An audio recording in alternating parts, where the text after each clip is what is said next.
حضرت مقداد بن اسود رضی اللہ تعالیٰ عنہ بیان کرتے ہیں، میں نے رسول اللہ صلی اللہ علیہ وسلم کو فرماتے ہوئے سنا، سعادت مند شخص وہ ہے جو فتنوں سے بچا لیا گیا، سعادت مند شخص وہ ہے جو فتنوں سے بچا لیا گیا، بے شک سعادت مند شخص وہ ہے جو فتنوں سے بچا لیا گیا، اور جو شخص ان سے آزمایا گیا اور اس نے صبر کیا تو اس کے لیے خوشخبری ہے۔ مشکات المصابی حدیث نمبر 5405۔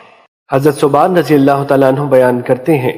رسول اللہ صلی اللہ علیہ وسلم نے فرمایا، جب میری امت میں ایک دوسرے سے لڑائی کے لیے تلوار مسلط کر دی جائے گی تو وہ روز قیامت تک اس سے نہیں اٹھائی جائے گی، اور قیامت قائم نہیں ہوگی حتیٰ کہ میری امت کے قبائل مشرکین سے جا ملیں گے، اور حتیٰ کہ میری امت کے قبائل بتوں کی پوجا کریں گے، اور میری امت میں 30 کذاب ہوں گے، اور وہ سب دعویٰ کریں گے کہ وہ اللہ کا نبی ہے، جبکہ میں خاتم النبیین ہوں، میرے بعد کوئی نبی نہیں، اور میری امت کا ایک گروہ ہمیشہ حق پر ہوگا، وہ غالب رہیں گے، ان کا مخالف ان کا کوئی نقصان نہیں کر سکے گا حتیٰ کہ اللہ کا حکم آ جائے۔ مشکات المصابی حدیث نمبر 5406۔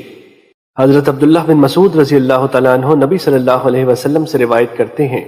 آپ نے فرمایا، اسلام کی چکی 35 یا 36 یا 37 برس تک نظام کے تحت چلتی رہے گی۔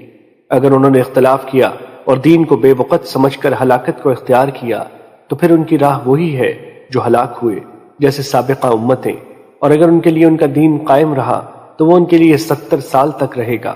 میں نے عرض کیا، کیا وہ 70 برس اس سے ہیں جو باقی رہ گیا یا اس سے ہیں جو گزر چکا؟ آپ نے فرمایا، اس سے جو گزر چکا۔